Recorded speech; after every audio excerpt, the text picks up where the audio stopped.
আসসালামু আলাইকুম বন্ধুরা, কেমন আছেন? আশা করি আল্লাহর রহমতে ভালো আছেন। আল্লাহর কাছে লাখ লাখ শুক্রিয়া যে আবারও আমরা একটি রমজান মাস পেতে চলেছি। এটা আসলে আল্লাহর করুণা যে আমরা আবার একটা রমজান পাবো, যদি আল্লাহ কপালে রাখে ইনশাআল্লাহ। তো আজকের কথা হচ্ছে রমজান মাস নিয়ে কিছু প্রস্তুতি, যে রমজান উপলক্ষে আসলে আমাদের শারীরিকভাবে মানসিকভাবে প্রস্তুতি নিতে হয়। যে আগামীকাল থেকে এখানে রমজান, হয়তো আমাদের বাংলাদেশে 2 তারিখ থেকে রমজান শুরু হবে, চাঁদ দেখার উপর নির্ভর করবে। তো আমাদের আসলে এই প্রস্তুতিগুলি নেওয়া উচিত অ্যাজ এ মুসলমান হিসাবে।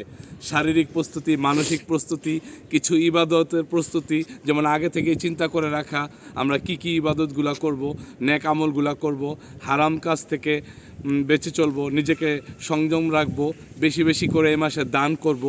তো যতটা আসলে উচিত সবার, কিভাবে নিজের আমলকে আরও বৃদ্ধি করা যায়, সওয়াবের কাজগুলো করা যায়, এগুলা চিন্তা করা।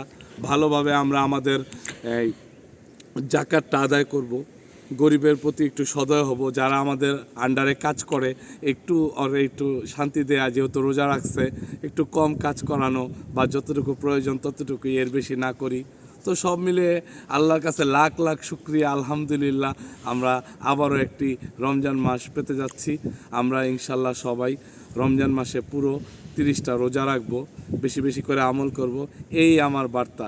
সবাই আমার জন্য দোয়া করবেন, আমিও সবার জন্য দোয়া করি। আল্লাহ যেন সবার রোজাগুলা কবুল করেন এবং বেশি বেশি আমল করার তৌফিক দান করেন। এটাই আসলে বার্তা। সবাই ভালো থাকবেন।